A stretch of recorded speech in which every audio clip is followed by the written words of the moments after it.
Welcome to the Stewart Mathieson Meets podcast. Today I meet Sally Sanderson, who works with leaders in law firms to perfect their style and perfect their skills, and she's just recently released the book Leading Lawyers. Sally, thanks for coming on the podcast today. Thanks, Stuart. Thanks very much. So we have something quite different for this podcast where I've done some psychometric testing and Sally's going to talk about my results. So it could be quite a personal one, which I'm looking forward to. Well, thank you for doing this because, it's quite brave to have your personality assessed by a stranger.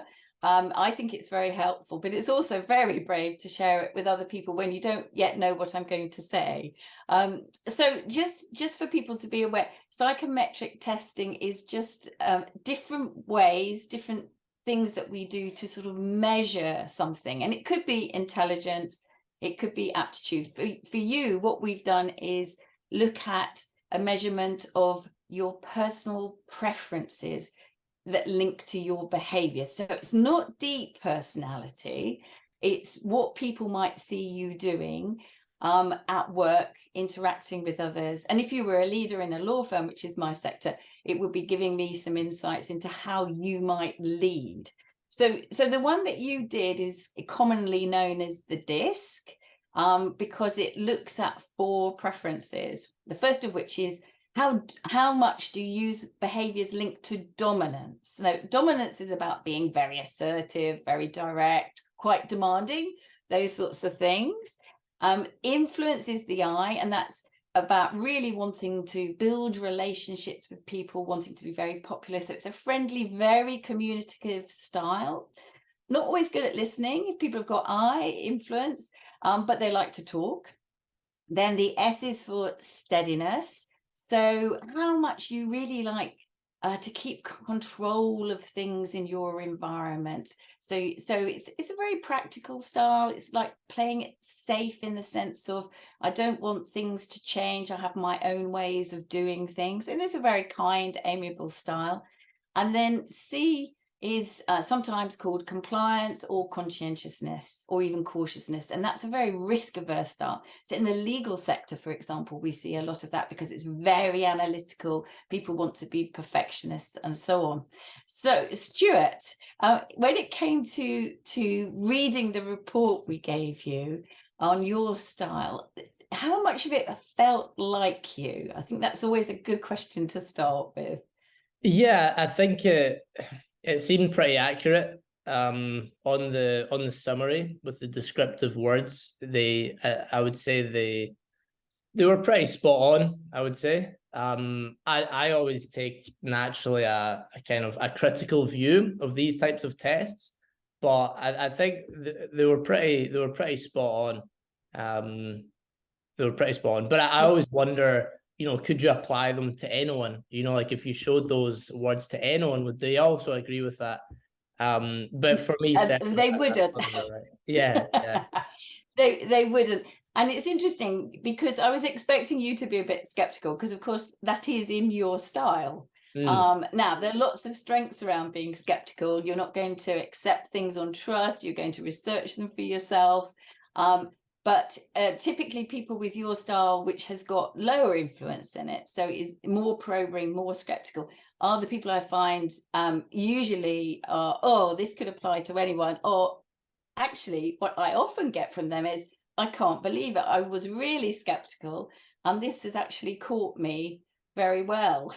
So you get those 2 reactions. Usually people with high I, oh yes, it's like me, they love it. They're much more, much quicker to accept the results, and perhaps need to probe a little bit more because it's never going to capture 100% of you. You're much more complicated, and obviously you've got not just your own behavioural preferences, you've got lots of experience, and that's part of you, and it won't always capture that. So a very good example of that is, it often, in fact, I was doing this with someone yesterday, it said they weren't a very good listener. Now, they had spent a career in which they had to do a lot of listening. So they have learnt to listen. But the underlying preference is to talk, not listen. And that often comes out, especially under stress. So if it was like you, what I always like to do is to start with people's strengths, because, you know, especially for leaders, it's very important that they're aware of their strengths and know how to play to them and exploit them. And of course, every strength is matched by a corresponding limitation. And sometimes as a leader, you actually had to just get people to do those things for you because you don't like them, you don't prioritize them, make, you know, delegate and so on. So I think the strength that came out very clearly in your style, Stuart, was your strong dominance. All right. And yeah. So if you were a leader in the world I'm in, I would describe you as a very results-driven leader. So you're action-oriented, you're very direct, you're very goal-focused, quite strategic. You know, all of these things are very important. And you've got what I would think is a tendency to be able to think long-term and big picture because of your dominance, but equally to switch into detail mode because you've got quite a lot of compliance there. Do you think that you alternate between those two spheres in a way? Yeah, that's an interesting way to put it. And I would say that's pretty much right. Whatever I'm doing in the short term, I struggle to focus or care about it if it doesn't make sense for the long term, if that makes sense. Yeah, So I it put a does, lot of, absolutely. yeah, I put a lot of focus in the long term, and then I'll work as hard as possible on the short term stuff that is needed to actually make that come true. Yeah, and are you someone who has quite big, you know, one-page plan of what you're trying to achieve over the next year to 2 years, and then you do short-term planning as well? Do you do both of those things? Yeah, I certainly have the longer term planning. So I typically have, or I have right now, kind of roughly where I want to be in 5 years or so. And hopefully where I would want to be in 1 or 2 years to get as a kind of checkpoint, sort of. In terms of the moves needed to get there, I don't make that many goals in terms of smaller checkpoints because it's so varied and it's so hard to predict. I think just with my kind of line of business and how small the business is and the different ways that it could go, and it depends on so many factors. I think because of that, I don't like setting, 1 month and 3 month and 6 month goals, because they're really hard to predict if you're actually gonna hit them or not. But I think for me, what works better is having, like 3 or 5 year goals so that I can, potentially fail many times over that time, but it doesn't matter because I've succeeded enough that it makes up for it, if that makes sense. Yeah, it does. It does. And I think, I mean, that is going to be one of your strengths as an entrepreneur. So that high dominance is very common in entrepreneurs. And that willingness to focus and really put it, it's quite a brave style, really. So you'll really go for it. And if you fail, well, I'll pick myself up again and have another go at it. But I imagine you don't like failing. Yeah, I mean, I don't like failing, never have, but it's something I think in the world of business, it's something you need to get used to in many ways. And I think you always, or for me at least, I always have that. You could call it optimism, you could call it naivety, but it's like no matter how many times I might have failed at something, I always have confidence that the next time is going to be different. And I think that is just always kept me going along, no matter how good or bad something is going. Well, I think if you learn from your mistakes and failures, then you are more likely to succeed. But that's a very good sort of ethic for you to have, Stuart, because there are some leaders I come across with high dominance who won't do certain things because the risk of failure is too high for them. And therefore they don't always meet their full potential. So it's useful to have that break on doing risky things. And I think you would have that anyway with your compliance. That's going to make you think things through and not be stupid in terms of risk taking. But for some dominant leaders I come across, I've noticed that it's held them back in certain things, which is a pity. So it's good you've got that strong confidence, really, to keep going. And you'll have to, as you get older and more mature and all the rest of it, and there's more at stake, which on all sorts of fronts, you'll have to try and keep hold of that confidence to pick yourself up and keep going and all the rest of it. So I think there's a lot of things around that. So as a results-driven leader, if your business grows, for example, and you get lots of people on board, that clarity for everybody about what we're trying to achieve, where we're going, what I imagine you would be quite able to be very direct in making demands of people in the business in terms of, this is what I'm expecting from you, this is how I need you to help me, and so I think that will all be great. If we look at the sort of the other side of dominance, so that's your strength of dominance. One of the things that you might want to be aware of is you have lots of energy and drive. It may not be matched by some of the people you work with. Yeah. Now, I don't know if you've experienced that and an experience of impatience, that people aren't as driven as you. Have you come across that yet? Yeah, 100%. And it's something that I've had to learn to deal with in the best way. Yeah. And how do you deal with it at the moment? It's a good question. And it's something that I probably don't have a clear answer to it. I think I've just had to kind of adapt to it over years even. And so I now kind of naturally, I'm just a little bit better at it, but I couldn't say exactly how I do it. I think I just try to accept people for who they are and then adapt to it as needed. So I've gone away from trying to change people, if that makes sense. Yeah. And I just work with what I believe them to be. And if I need someone else to do the job, for example, then I'll do that. I think I used to have a bit of a naivety in the way that I used to think that people could maybe change who they are on that front.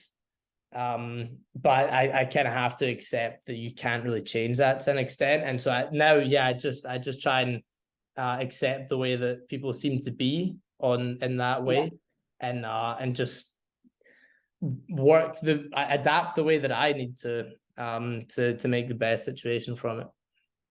Yes, well, I mean, that's the right thing to do. And in fact, that's a lot of what's in the book I've written, which is about how leaders need to adapt to different personalities. So a very driven leader like you, if you're working with someone who might appear to you a little bit more laid back and not, perhaps you might even interpret that as not caring enough. Actually, you have to change the way you manage them. And that doesn't mean, there's a sort of compromise area, I think, which can be quite productive. Sometimes it is easier to give the job to someone else, but sometimes you've only got that one person who can do it and you need them to step up a little bit. So it's about not just telling them the end goals that you want them to achieve, but sometimes it's around a technique I find works quite well is slowing things down for that person, putting together a slightly more process-oriented, detailed plan, which they can follow. And then they feel a lot safer and they can go step by step, because their sort of focus is not long-term like yours. It's more like here and now and get through today comfortably, if that makes sense. So it's just translating what you want them to do into a format that works well for them and plays to their own strengths. Yeah. So learning to be patient, learning to slow down a bit, adapt a bit is all good stuff you're already aware of. The other thing that comes out for me in terms of your profile, and if we were talking about you in a leadership role, you've got lower influence in your style.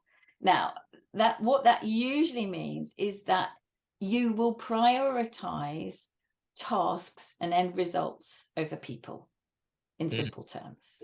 So you will see the results I need to achieve first, and then you will try and, you know, if you're doing it on your own, that's easy. It's when you've got to do it with other people. And there may be a lack of focus on people in your business that you need to be aware of in the future. So you will always focus on customers or clients, I'm sure, because that's where your results Yeah. are. So you'll build good relationships with them because you know you need to achieve.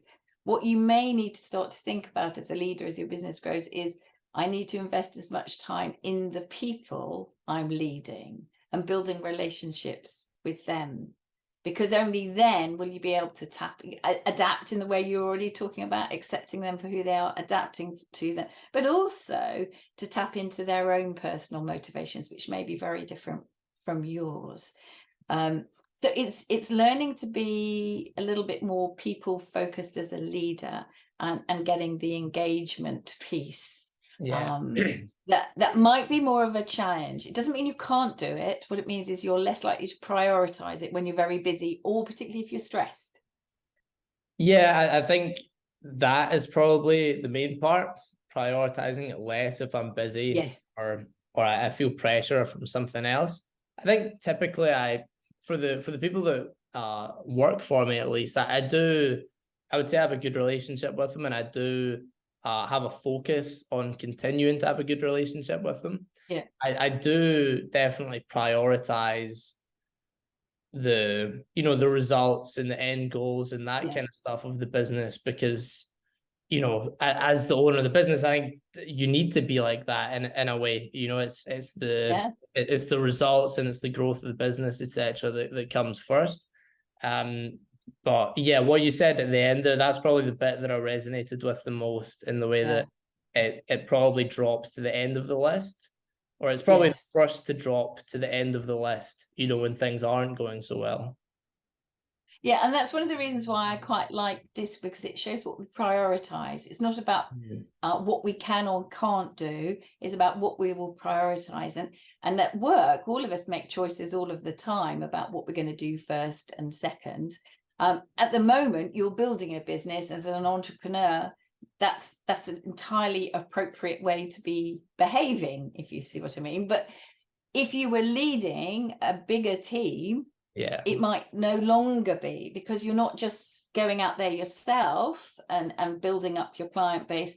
Your team would be needing to do that much, and your results will depend on them. So you have to really enable, develop, encourage, all those sorts of things.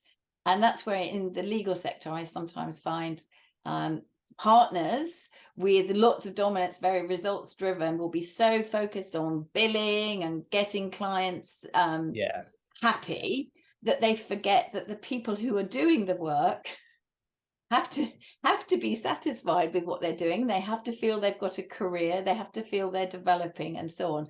So they have to sometimes learn to put people at the top of the to-do list and not think of them as admin. So a good example of that, lots of people have reviews, whether that's once a year or every quarter. That type of results-driven partner sometimes thinks of that as admin. Well, that meeting about me and my career is probably the most important meeting of the year for that lawyer. So it's just getting that balance. Yeah, that makes sense. So did you have any questions you wanted to ask, Stuart, on your DISC results? I'm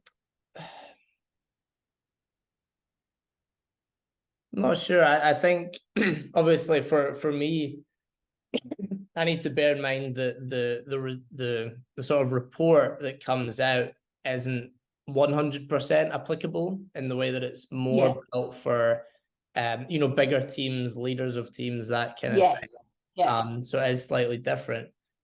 One of the things I wanted to ask you, not really to do with my own results and stuff, but I was wondering, with lawyers, with leaders in the legal sector that you work with, do you typically, you mentioned one trend there where they potentially have high dominance, and then low, or with the people they work with, they kind of don't prioritize them as much. Are there any other types of trends that you typically see coming up and up again with the lawyers you work with that you constantly need to try and get them to improve at? Yes. Well, as I mentioned earlier, a lot of lawyers have quite a lot of compliance in their style. And when it's their top preference, it makes them very risk averse as a leader.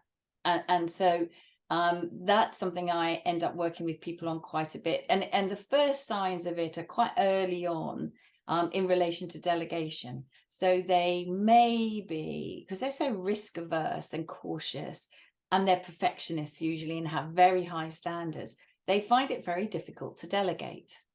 And if they don't manage to delegate and build up someone that they can work with confidently, it holds them back in their careers because they have to carry on doing more basic level work than they should be, or just more of the legal work and not having enough time for client development, which is where their careers will head. So that's the first signs of it.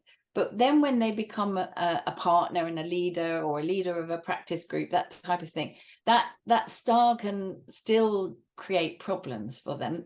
They'll still might struggle to delegate some of the leadership tasks amongst the other partners in their team. So that's still then a challenge for them.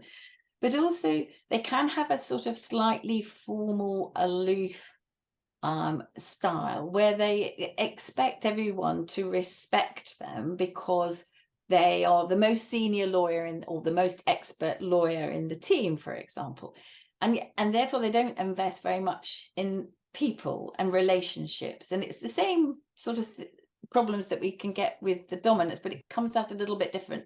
The dominants will be very demanding and want you to do this. The compliance leader, the risk averse leader, is very formal and won't spend time talking to people, won't build that relationship, and that people feel that they don't care and they're not interested in them, and that actually can make young lawyers walk away from that team, which is a real pity. It doesn't need to be like that, because they can. On you go. Well, I was just thinking, often when I talk to them, when I'm coaching them, I find that risk averse leader spends a lot of time worrying about individuals in their team, and they're thinking about it. They just don't communicate it. So there's no way that young lawyer knows that they're thinking, oh, I ought to be getting them this opportunity, or I ought to help them develop their expertise, because they just don't talk about it. Yeah, interesting. Because one sort of image that came up in my mind when you were talking earlier about how a lot of leaders in law firms, they see the people side of their work, especially with the people they work with in the company, they see it as admin type of work, stuff that they need to do, they don't really want to do. It's a bit of a chore. And you mentioned about that kind of yearly review type of meeting for someone in the firm, and I instantly thought of the manager or the partner and the lower level associate or delegate in the firm. And I was thinking, if you are the delegate and it's your kind of it's your most important of the year, most important meeting of the year, as you said, and the person you're speaking with is just disinterested and bored and kind of doesn't really want to be there, that must be like one of the biggest, if that happens, that must be one of the biggest reasons that you would want to leave the company. Yeah. Because, and if you look at, that there are some trends, I don't want to overgeneralize things, but younger generations are less likely to put up with that now than perhaps 30 years ago, when some of these partners may have been at that stage. And so they think, oh, well, no one did that for me, why should I be doing it? So there's that added onto it as well. Whereas actually young people are saying, I've got a career, I've got to take responsibility for my career. It's not necessarily going to be one firm, one organization that I will stay with forever. So I'm expecting you to develop me and take an interest in me. And young people really do want to feel that their managers are interested and actually care for them and care for their well-being as well. So some of these partners are finding that a big adjustment to make. You can't just throw work at people and shut them in a room and hope that they'll get it done and be happy. That's that's not how it works. Yeah, because that's one thing I was thinking, because my kind of generation has way higher standards now for working. They typically feel they should Yes. be paid more, they should be treated better, etc., etc., etc. And a lot of that's probably justified, maybe some of it's not. But how do you think the higher level partners that weren't like that, their peers weren't like that, and suddenly over the last, I don't know, 5 or 10 years, this has became way more common? How do you think they're best to adapt to that? Because I think if I was in that position, that would be one of my biggest challenges. If I was a leader in a law firm, and this is something that I've never had to deal with, I didn't have this attitude. My managers, my peers, they didn't have this attitude, and now the standards are way higher for people coming up through the company. What's the best way to adapt to that if you're a leader?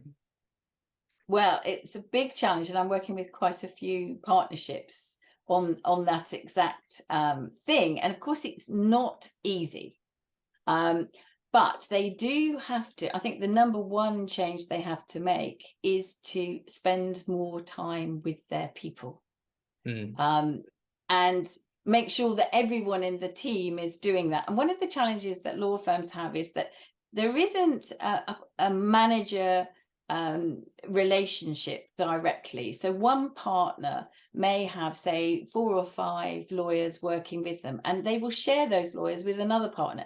So whose responsibility is it to look after that young lawyer? And that's one of the problems. People get lost. So sometimes there's some structural changes that need to be made as well, like making different partners the mentor, or having a sort of almost line management responsibility for individuals in the team, so that no young lawyers get lost, because they can fall between the gaps.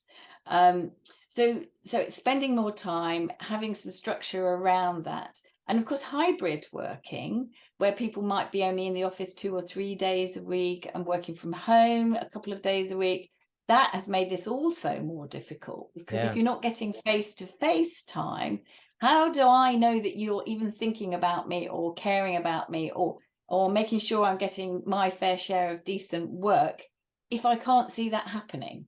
And for the partners, it's, oh, are they working as hard as I think they should be working? Can I trust them to get on with it? So there's a whole load of stuff going on for people at the moment. So it's a bit of a perfect storm post-pandemic, of people expecting more from partners and leaders, and the sort of barriers in place because of hybrid working that make it more difficult. So number one rule is invest time. Ask them questions, ask them, find out, what they're enjoying, what they want to do for the next few months, what experience they're seeking, and that will show them that you care about them and their career, I think. Interesting. Because obviously, you have infinitely more experience with the legal sector than me. But one thing I know about the legal sector is that time management is a bit of a struggle, in the way that usually lawyers are, working overtime all the time. They're trying to get as many billable hours in, and they're trying to fit everything else in on the side. One of those things being the people aspect to it. And maybe this is a bit of a stupid question because of my lack of knowledge of the industry. But what's you said that obviously the best way for them to build up that relationship with the less senior people in the firm is to spend more time with them. What's the best way to do that? Would you say that's like a 30-minute meeting every fortnight? What would you say is like an actionable way to put that commitment towards people in the diary, if that makes sense? Yeah, it does. And it's not an easy question to answer. I think one of the trends, and I think this helps a lot, is instead of having an annual review, every 3 months you have a quarterly check-in, which is much less formal and much more around half an hour. How's it going? What's going well? What work do you want over the next 3 months? And any feedback that needs to be given to that person about what they're doing really well at and how to build on it, or things that maybe they need to develop to step up or even to improve. So it's going less formal on that front. But then I think there needs to be something else as well as that. So every 3 months is quite a long time to wait. Yeah. Now, it depends a bit on your practice area and the type of work you're doing. So some partners and supervisors find it's quite helpful to have a weekly meeting. That might just be 15 minutes or half an hour to catch up on where they are with their work. So it's partly a progress meeting, but that face-to-face time, that personal time can make that person feel that that partner is thinking about what's their workload like. Do they need any support? Are there any things that they can say to help me deal with this difficult client or this difficult case or whatever it might be? Other people might do that monthly or fortnightly, and it depends about the number of files you're working on your own versus working on as part of a bigger team. So how many interactions you're having. But I think there's also a place for just informal stuff, like having a coffee, grabbing a sandwich together, maybe a drink after work. That can make a big difference. But one of the things I stress with partners is, you know, we all have different ways of connecting that feel comfortable for us. So, for example, if we go back to DISC, someone with lots of influence in this, our natural relationship builder, is going to find it much more comfortable to, you know, go out for a coffee or go for a beer or something like that, and certainly having face-to-face meetings that are much more informal. Whereas a slightly more risk-averse partner might, and maybe a steady partner, might be better to have that structure in place, like let's meet once a week or once every 2 weeks for a catch up. So I think it's knowing yourself and what's going to work for you. And always those meetings need to have some purpose to them, don't they? Whether it's catching up on work or thinking about your career. It's not just discussing the football, for example. That's an add-on, but that's not going to make that person, that young lawyer or inexperienced lawyer, feel that you are really vested in their career. It makes personal connections, but not career connections. Yeah, that makes sense. One thing I want to go back to, I was gonna ask about it, but we kind of went elsewhere. You mentioned earlier about a lot of lawyers being perfectionists, which makes a lot of sense. You know, if you're trying to get through contracts that need to be perfect, it makes sense to be a perfectionist. One thing you mentioned that probably doesn't work in their favor as much is how they're very risk averse. And I think in any line of work, to get to the top of it, you need to take risks. The riskiest thing you can do is not take any risks. How do you, I think my first question is, why do you think that's a pattern? Why do you think there's a lot of lawyers that are so risk averse? Do you think there's any particular reasons? I think there's two. One is if you're a very logical, analytical person by sort of personality wise, you will already have selected, you know, a career that involves a lot of logical thinking, analysis. You know, accountancy is another example. So there's that. So it's a bit of self-selection. And then secondly, law firm culture is very risk averse, because if you write a contract and there's an error in it and it pops up 3 or 4 years later, you could be sued. And there will be reputational damage, you know, and we can be talking about millions and millions here. Of course. So therefore it's encouraged, and particularly at the early stages of career, partners love detail-oriented lawyers in the first few years, because they can delegate stuff and trust that that lawyer will be looking and analyzing in detail, won't be making any errors. So it's really encouraged, and those people progress quite quickly. The problem is sometimes some of the people who think bigger picture, that type of thing, they may give up in the law early on and go elsewhere, maybe in a house or do a different career. So it also becomes a bit self-selecting in terms of progression. But finally, when you get to sort of senior associate where you're building up your client base and starting to manage people, and certainly to get into partnership, actually it's not about being a perfectionist any longer in your own work that matters. It's what you start to enable other people to do and the work you're winning. So the game changes significantly for them, which is hard because you've spent the first 6, 7, 8 years being really, really successful. And then people like me come along and say, that's great. Now you've got to let go of some of that. And you've got to start investing time in people and start investing time in client relationships and so on. So I think it's the culture, it's how the recruitment, the promotion, progression, and the culture. Interesting. For the delegation of work, you mentioned there sometimes it can be, and this is something that I relate to, in the way that if you have work that is best, it's not the best use of your time, it's best to be handed off to someone else. There can be that mental barrier of, I don't think this person is going to do it as well as I will, so it makes me want to do it. And that's something that I need to try and get past as well. You know, what do you think is the best way to develop that ability to delegate work and be more comfortable with it? Well, I think there's quite a lot. And the first thing is mindset. You know, you just said recently, not taking risk is the riskiest thing you can do. Yeah. It's almost the same with delegation. So not delegating is actually the riskiest thing you could do, because you won't have time to do the things that you should be focused on. It's the opportunity cost, isn't it? So it is quicker for me to do it myself often the first time, but if I'm not developing someone else and helping them do the job as well as I do, then you're never going to win in the game. So it's getting your mindset. And I think the other thing I find really helps people is delegating early. So if there's a reluctance to delegate, because I don't think you can do it as well as me, often we think, oh, I'll see if I've got time to do it. And therefore we delegate at the point when I'm running out of time. I realize I can't do this. I shouldn't be doing this. And I then dump it on someone with not very, very much care about explaining how I want it done and all the rest of it.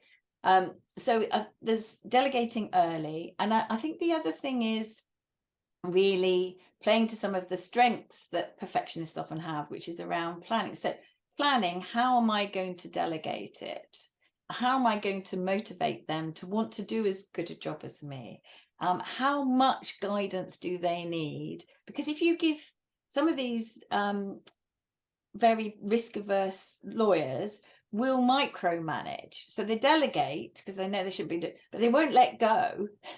And they micromanage. Now, that is appropriate the very first time someone does that. But if they've done that task once or twice before, they've already got a bit of experience, and you should start to ease off and let them take a bit more ownership and responsibility. So it's also learning about the different stages, different styles, approaches of supervising work that can really help. So you sort of go up stair steps, really, from micromanaging to supporting them to finally letting go. You touched on something that I agreed with. You mentioned about opportunity cost, and I think that is the big thing with when you don't delegate stuff.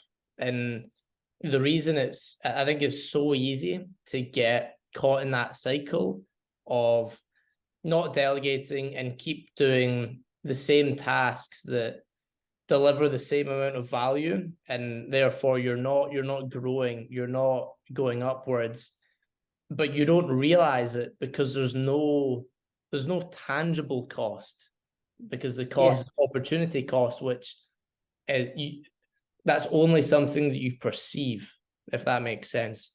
So you need to actually be aware of it, and it's a lot harder to be aware of it than a financial cost or a time cost, because you don't see it. You need to be aware of it through some sort of self-awareness or planning or something like that. So I think that's something that across all industries and across all sectors, people are probably guilty of. And I've noticed it myself. If there's an area of my business that isn't improving, And I realized, well, it's because I'm consistently doing a task that isn't increasing in the value that it delivers. And you can't expect something to grow if you're doing the same thing and not growing it, if that makes sense. And so that's something that for me, I had to learn to delegate so that I can focus on bigger and better tasks. Get good at that, get that to a place where it's able to be delegated, and then keep moving upward. But I think that's something that you need to get into the habit of, because it's so easy to be in the habit of not delegating and then staying at that same level. Yes, and that's where having some goals to make it a bit more tangible can be really helpful. So in the legal world, you know, it's very nice and comfortable to keep doing that billable work and not delegating some of it, because actually to go out and win new business, there's no quick result. You can't tick that off your to-do list. Yeah. Can you? So there's that lack of tangibility is a problem. So having a goal, like by the end of the year, I will have developed 2 new contacts at this client that we might already have, but we want to get more work from. Having that tangible goal helps, because then you can be planning how to achieve that. So I think little goals can help with this, because once you've got that goal, you realize, if I'm going to do that and have a meeting in the next couple of weeks and then follow it up with maybe some in-house training, I haven't got time to do all of this. So planning does make a big difference. Cool. Interesting. Obviously moving on to psychometric testing a little bit. Do you think why do you think psychometric testing is so important for lawyers? And do you think, what kind of areas do you think for lawyers actually makes the biggest difference on? Because I know that in a lot of sort of coaching and consultancy type of stuff, there isn't as much, or there potentially isn't as in-depth testing and collecting data and then working from that. Why do you think it works so well with lawyers in particular? Well, I think it's used extensively in lots of sectors, actually.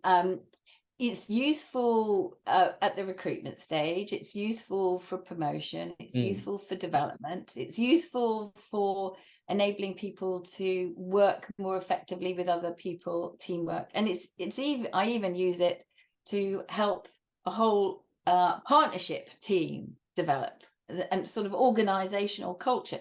So there are lots and lots of different uses. Now, of course, there are other ways you can achieve those things. It's just that I tend to use psychometrics in my coaching and developing of individuals, teams, and organizations. I think it works for lawyers quite well, particularly because they are very bright. They're bright, educated people. And if you tell them you need to delegate more, and this is how you should delegate. Yeah, I've got that, Sally, thank you very much. And they carry on doing what they're doing. So for me, what it does is help diagnose almost the barrier for some people in doing what they need to be doing. And that's often about what they're prioritizing. So you need to invest in people. You talk about that. Yes, we'll have a nice discussion at a partnership meeting. Yeah, we need to do it. And then you go away and do entirely the opposite. Yeah. So what's stopping you? And it's often because you're results driven, or you've got that compliance side. So it helps. I find it's a very quick way into helping people adapt their behaviors where they need to, as well as to playing to their strengths. And lawyers don't have much time, so you need tools when you're working with them to help them do things quickly and get a quick change. I think one of the other things is lawyers, because of the nature of the work they do, they're spending a lot of time analyzing, using, being very objective. Therefore, they're not spending a lot of time on self-reflection. Therefore, they sometimes lack self-awareness. They also they have a culture of not giving much feedback to each other. That also means they lack self-awareness. And that, I think, it links to the risk-averse culture in law firms. And all of that combines to people progressing in their careers without realizing the impact that they have on other people. And so there's probably a need there to raise awareness for some lawyers. Right. I'm more from, I've done I think I've done a Myers-Briggs or Meyer-Briggs, Yes, whatever it's called. I've done that one before, and I've done one or two others as well. Can't remember the names of them, but I was new to the psychometric testing stuff. I hadn't really heard of it before.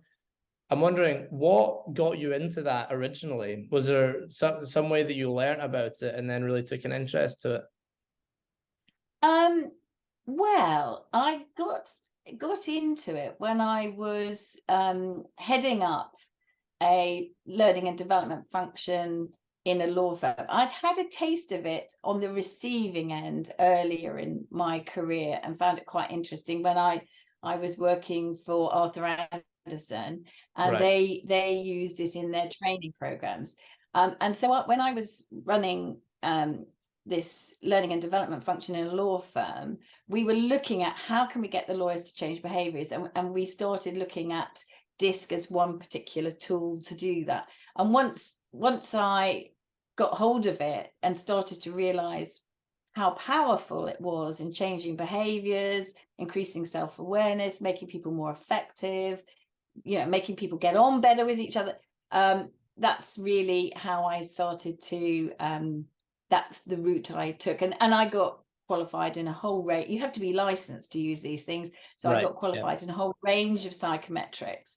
So I use Myers-Briggs, but not as much. I find DISC for lawyers is very, very good because it only takes 10 minutes to do, and it's arguably, because it's behavioral, not deep personality, it's more superficial. But actually, we don't need to understand people's deep personality at work. We just need to understand their behaviors and what's driving their behaviors. So I find it a very useful tool. Yeah, that's true. It's really only the application that matters. Yeah. Yes. Yeah, that's interesting. Cool. It'd be good to, I'd like to move on to the book a little bit. Obviously you released Leadership for Lawyers. How long is the book? It's Leading Lawyers, actually. Leading Lawyers. Leading Lawyers. But it is a book about leadership in law firms and how to be a really effective leader. Yeah. Right. So the book Leading Lawyers, how long has it been out for now? That's a good question. I think we published it November 21. Right. Yes. So 18 months, I suppose. Yeah. How long did it take you to write? Because I'm fascinated with the process of writing a book, because I think if I were to write a book, I would really struggle to write that first page, or that first paragraph, and I would really struggle to really pull it all together in a linear format that I actually like. I think it would take, I would have all the ideas and stuff in my head and different, I could write down different things that I want to go into and how they tie into each other, but I would struggle to really put it down in the kind of start to finish format. How did you find that process, just out of interest? Well, I started writing it about 5 years before I published it. Wow. At least 5 years. And I first of all put a skeleton together. What happened was lots of clients were saying, you should write a book on this, Sally, you should write a book on this. And actually, when people say, how long did it take you to write the book? I say about 25 years, because it's 25 years of experience, really. But I can remember a client had said, and I was on a train journey and I didn't have anything I had to do. And I thought, I'll just map out what the book could be. So I had a skeleton plan for the book, but I didn't start with the introduction. And I don't think probably most people who write business books particularly probably don't start with the introduction. The introduction comes much later when you've really written the book, because the process of writing helps clarify your thinking about what you're really trying to get across, and therefore you go back to doing the introduction. So I worked on it piecemeal. Now, because things were super busy, I never really got much writing time. So that's why it took 5 years. And it got to the stage where I'd done the easy stuff, which was often very directly linked to what I do when I'm doing workshops and coaching people. And I had to bring it alive by doing lots of case studies. So I got into the habit of writing those on holiday. Right. Nice. So we would go out, for a day's cycling or a day's walking somewhere nice. And then my husband would often go off and go for a swim or something.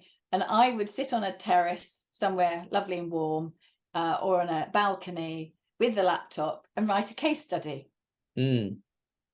And that's really what I think helps bring the book alive, are the little case studies about the different styles of leadership and what that looks like, and the different ways to manage people in your team.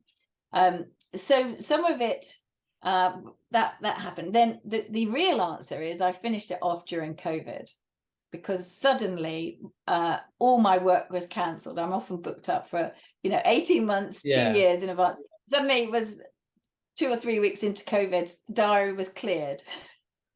So that gave me an opportunity to do what I think is the really hard work of writing, which is you've done your first draft and it's pulling it all together so it's coherent, writing that introduction, improving it, getting someone to read a first draft and say, oh, you need to go in a bit more detail here, or that's a bit boring, make that a bit more interesting, and so on.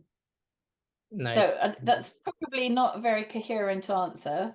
Yeah, no, it's good. Process, but I don't think the process is very linear, actually. Yeah. It's funny because when you say about writing the introduction last, or certainly not first, now that I hear that, that's obvious. I was probably just thinking of it almost like a novel where you would start from the start and then finish at the end, which obviously is going to be very different. So I like that you've got case studies in it, because that's one pet peeve I have with a lot of business books. They're often filled with a lot of sort of non-applicable fluff that sounds great and sounds cool, but you really question how you actually apply it to your situation. But if you have specific examples or mini case studies, then suddenly you can figure out exactly how to apply it to your own situation, which is really the only value that you're actually going to get out of the book. I think a lot of business people, they have a lot of potential value. They have a lot of great stuff in there, but it's not translated in a way that the reader can actually figure out how to put it in place for themselves. So that's, as soon as you said case study, I like that. That's great, because that's, like I said, thing I've never liked with business. I come at it from someone who develops other people, so I know that people think like that. And the structure of the book in a way reflects my experience. So part one is about the leadership framework that I've developed, the ABCDE framework, which we could talk about. But in that section, which is explaining what you need to do, I give people an exercise to do as we're going through. So think of a project that you need to talk to other people about, and let's see what the A is, let's see what the B is, and so on. So it's immediately practical. The leadership style is where all the case studies come in, and how to manage other people is where we've got some case studies. But then I've got 2 very practical toolkits. So the whole thing is meant to be practical. One of the toolkits is based on, if you're managing a project, a matter, a case, it doesn't matter what it is. These are tools to help you communicate with your client at the beginning, to scope out what the job is, to brief your team, to update people at the end, to review how it went. And then the other toolkit is around managing individuals. So when you get a new joiner, there's an onboarding tool, there's delegation tools, there's feedback tools, there's coaching tools, there's reviewing tools. So it is actually, it's not a book that you would read to start to finish. It's a handbook that you dip into when you need it. Yeah, that's great. I'm a strong believer that those types of business books are the best type. I don't know. Have you ever heard of a book called $100 Million Offers by Alex Ramosi? No, no, I haven't read it. Sure. So Alex Ramosi is an Iranian American business guy, and I think he's like 31 or 32 or something, and he's came from, you know, 0 to 1 or 200 million in like 10 years or something like that. And he released a book called $100 Million Offers, and it was the first business book I'd read where I thought all of this is incredibly relevant and incredibly applicable. Where it's not just that fluff. It's not just that kind of sounds great, but how do I apply it type of stuff. It's more, like you said, more like a manual, a how-to guide, that you can constantly go back to and pull out specific little parts of it. You know, it's not like a one and done. Oh, that was a fun read. You know, it's the exact opposite of that. We can consistently come back to it. So I like how you've kind of put it in that type of style, and I think that type of style, it increases the value of what you can get from the book by like 10x, which is great. Cool. People seem to like it, so that's the sort of feedback I've been having. It's all in here. It's all in here. I have to keep it by my desk. Yeah. Which is good to hear. Nice. Cool. Going back to the legal sector just briefly, because you were saying some stuff that lawyers or leaders in the legal sector are struggling with now that are a bit newer to them. Are there any other kind of challenges that leaders are facing in the legal sector right now in 2023? I think there's quite a lot of change and quite a lot of challenge for many of them. And, you know, AI undeniably is going to have a big impact on the profession. People have been talking about that for some time, and now it's very real. And I think the challenges there are, you need to be a big enough law firm to be able to invest in AI and tailor it to your own client needs. So that's going to be difficult for smaller firms to do that. And some bigger firms are already doing that. And I think there will be a bigger gap between them. But AI also means that some of the more basic jobs that lawyers do will no longer be done by lawyers. Therefore, how do you train up inexperienced lawyers? Because that's where they learn their stuff, and then they graduate from those basic tasks to more complex tasks. And senior lawyers will need to be developing the AI, won't they? And monitoring it and making it applicable and using it. But how do you get that experience? That, I think, is a future challenge for people. I think, you know, it's the same old challenge that the lawyers have been facing for a long time, which is it's a crowded market. Clients are very demanding. And how do you differentiate yourself from others to win the really, you know, profitable work? Right. And that links in with making sure that you're recruiting good talent and retaining good talent and so on. So there's some challenges they've had for a long time, but they're just getting a little bit more acute. And I think we're seeing people, I've often said to law firms, you're just doing too well to want to change. So I think there has to be a pain point. So it's only because clients have been more demanding in terms of, I'm not going to pay for you to be inefficient. You need to prove to me that you're managing these big, particularly large transactions that might go across jurisdictions where you've got large teams involved. Can you prove to me that you're project managing that properly? Are you using project management techniques? Well, 15, 20 years ago, nobody was. But because clients are now demanding that, we now have project managers in law firms who aren't lawyers, who are specialists in project management. And I think that's going to be another challenge for many of the partners, which is that law firms will cease to be, I think, populated by lawyers as a majority. There will be project managers. It's going to need a lot more teamwork, project managers, AI developers, you know.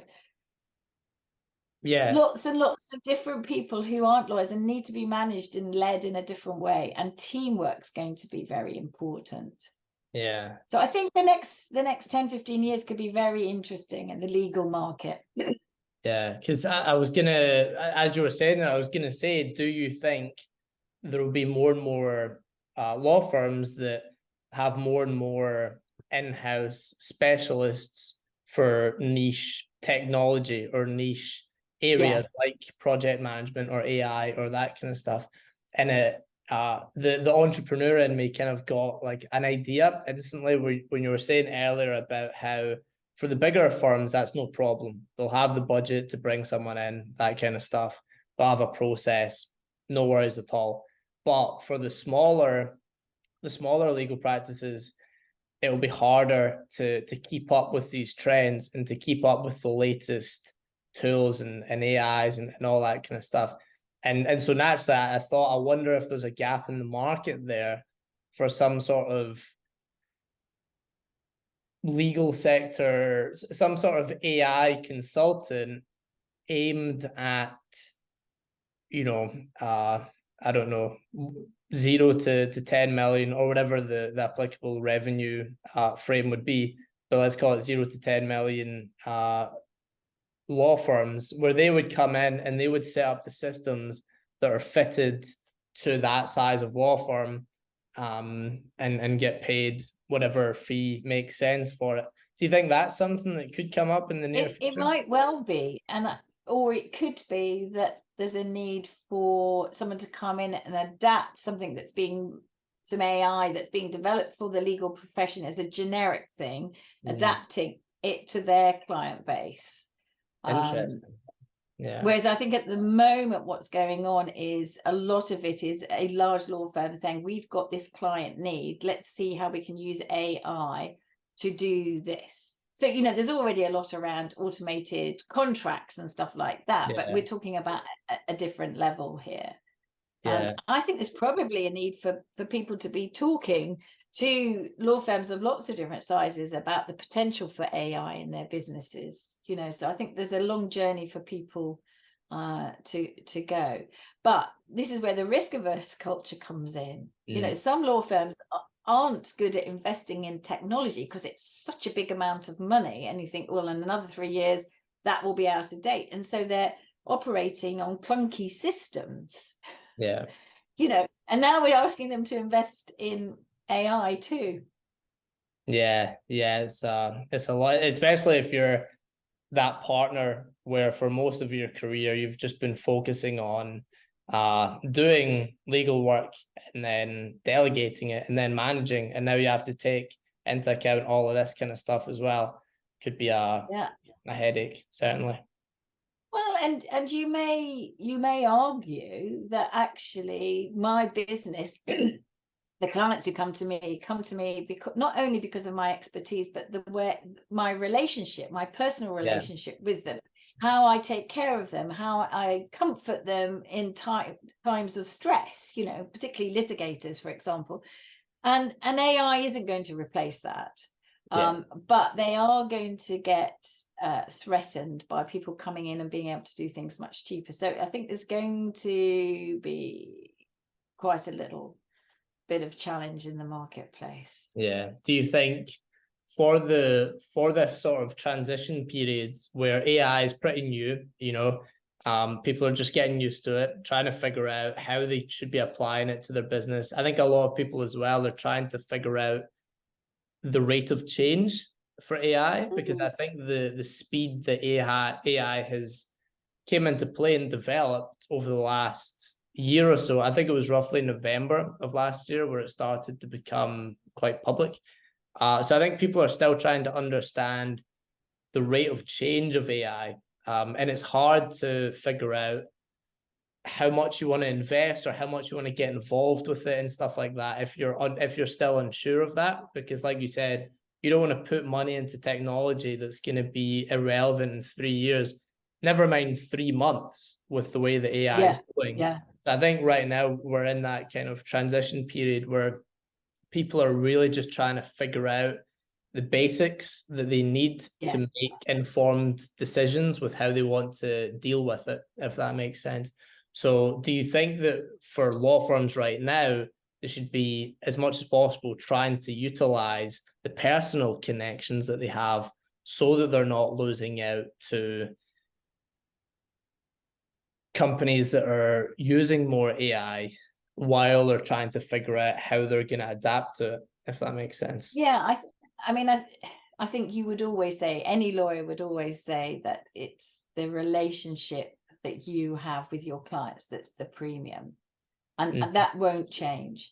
And in times of, any time of change, whether it was the pandemic, for example, as another example of change, or this AI threat, you need to keep close to your clients because they'll be worrying about the same things too.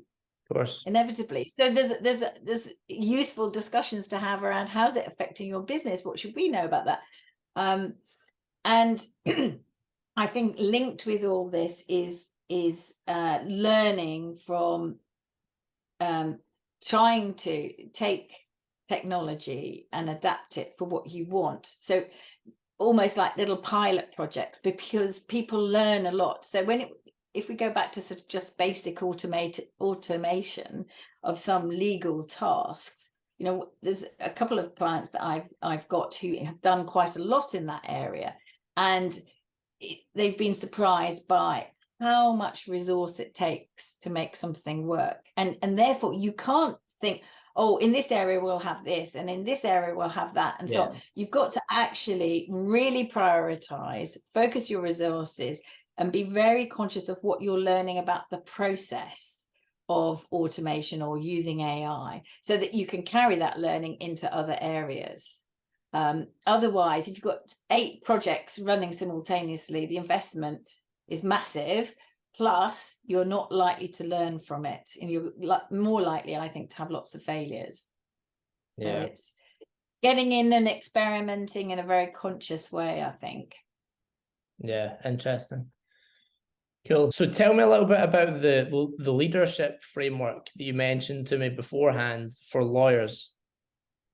Well, Stuart, this is a framework I developed over years of working with lawyers and particularly coaching them. And I found that people's personality style, their behavioral preferences, meant that when they were leading, sometimes they were very good at setting direction, like I think you would be.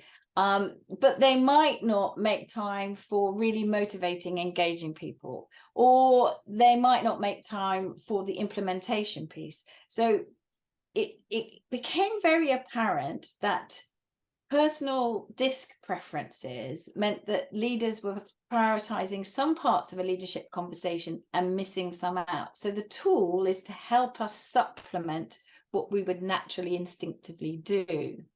So the ABCDE framework is something that I came up with over several years, really. And what I could do is share it with you. So the best way of understanding this is to just step back and think about what we need to do as a leader. So, and whether we would personally start our conversation there. So a leader always needs to be very clear on setting direction. This is what we need to achieve. And that's the long-term bit. Now, results-driven leaders tend to start their conversations there. And if we go back to DISC, leaders with lots of dominance, like you've got in your profile, Stuart, would naturally start there. This is the goal. This is what I want you to achieve. I found that leaders who don't think big picture and think more detailed, and we have quite a few of those, not just in the law, in other areas as well, don't tend to start with that. They often finish with it almost like it's a punchline of a joke. But actually, we would need to know that up front because it frames the whole conversation. So in DISC terms, it will be people with dominance will start with that. In insights, it will be fiery red people. And in social styles, it will be drivers that do that. So those are just 3 different examples of personality profiling tools that would link to this model. Right. But once the leader has told us what we need to achieve, The next bit is we need to connect with people and get them really keen on going there. So why should I put in my effort to achieve what you're asking me to achieve? So we, as a leader, we have to highlight the benefits. And that's the benefits to the client, that's the benefits to the team, but it also works very powerfully if we can link it to the individual benefits for the team member we're asking to do that piece of work. And that's why it's so important to know what work people want to do, what their aspirations are, and so on. Now, what I find is that leaders with lots of influence, yellow leaders, they're sometimes called, or expressives, very outgoing leaders, enthusiastic leaders will naturally sell. And they may even start their conversation with that. So they may pick up the phone to you and say, I've got something great I want to get you involved in, Stuart. I haven't told you what it is, but they're already selling why it's good for you. So if we're a leader who hasn't got that influence in their style, that's something we can supplement it with, which means that people feel more motivated to do what you're asking them to do. C, D, and E are related to the implementation piece. So A and B is about setting out the vision, if you like, and C, D, and E is how we're going to get there.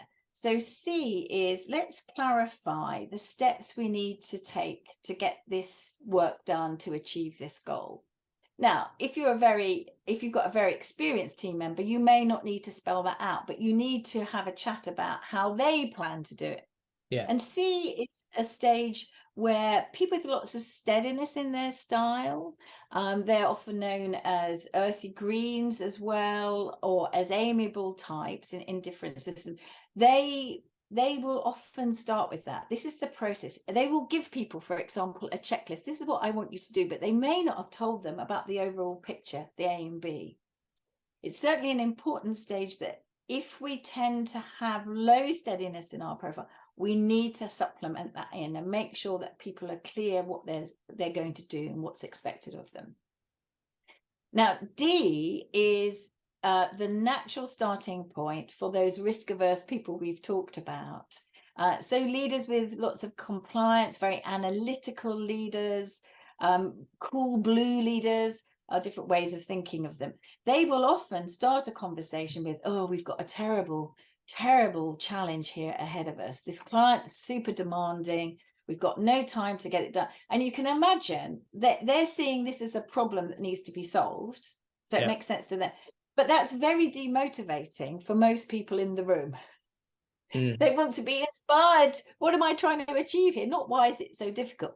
But it is an important step that we need to go through. So very optimistic leaders need to make sure they're thinking about what difficulties the team may need to address so that they can put into their plan at the clarify how stage the steps that will be taken to mitigate those risks or avoid those risks, or the support the team might need to work around those risks. So it's a very important stage.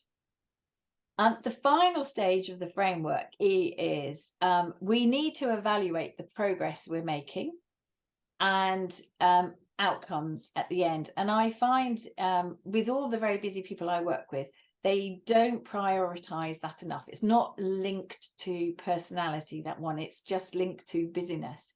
And so there's often not enough monitoring, but at the end, people aren't learning enough lessons about what went well, what did we do this time that was really good that we should be thinking about doing in the future, or what didn't go as well and how can we improve that next time.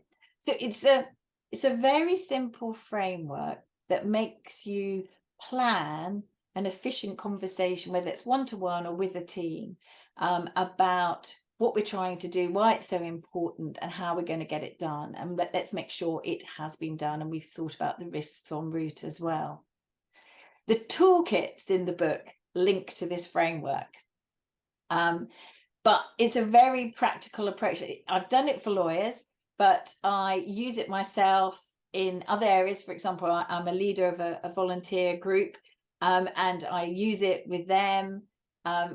And I can't see any reason why it doesn't work in any leadership situation where you're planning a conversation, because it's going from the big picture, the direction setting, getting people engaged, and then making sure that things get implemented effectively. Yeah. What do you make of it?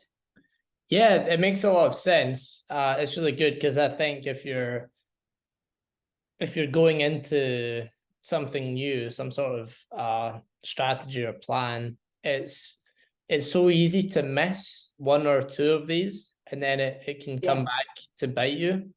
And the problems that come up in the implementation, more often than not, could have been solved by talking through all 5 of these points. It's easy to maybe, you talk about achieve, what you need to achieve, you maybe talk about the benefits, but then and maybe you talk about the difficulties, but then you miss out the actionable steps on how to get there, and you miss out how to evaluate the progress or something like that, and you miss out just 1 or 2 of these parts, and then the problems that arise through the process of implementation comes directly from not covering these at the start. I think it's very important, and I think it's something that you only maybe discover the importance of once you've failed at it, and once you realize, oh crap, I actually need this. I didn't think I did, but I do.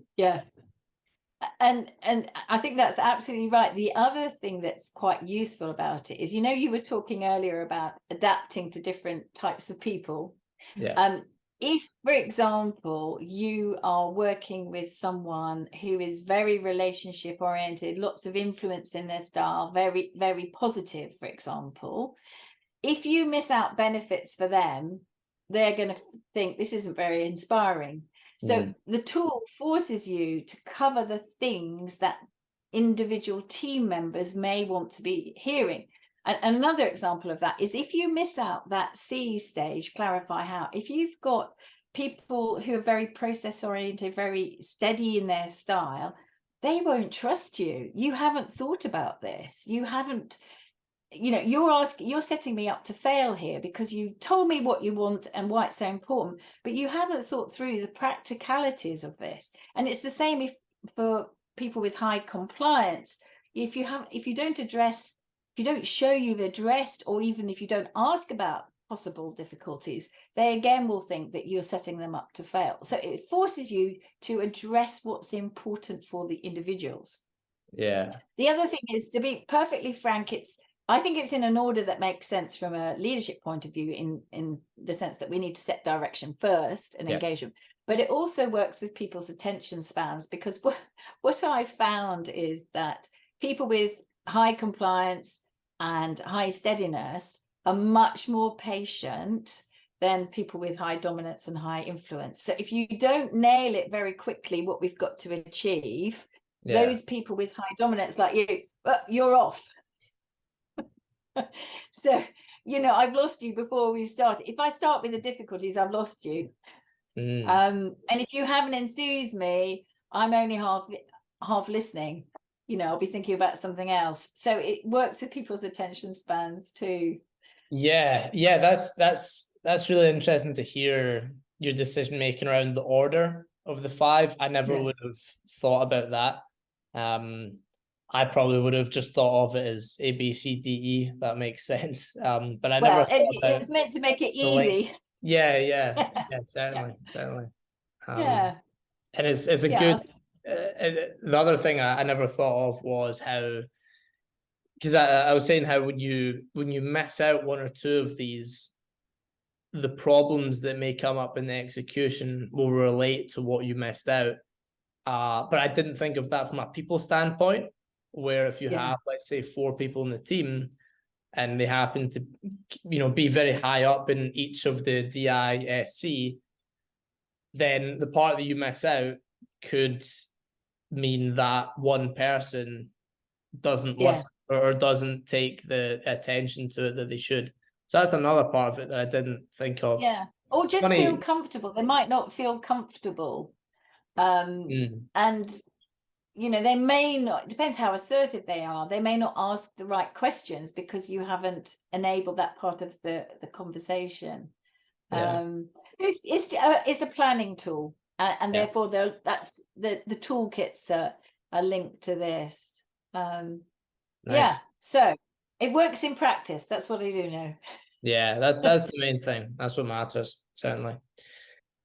Awesome. Well, a lot of interesting stuff there. So thanks for coming on the podcast, Sally. It was really interesting chat, a little bit different to normal as well, with having my assessment in it as well. So thanks for coming on. Much appreciated. Well, it's been enjoyable talking to you. So thanks for inviting me. Glad to hear. And for the listeners and the viewers, thanks for watching and listening, and see you in the next one.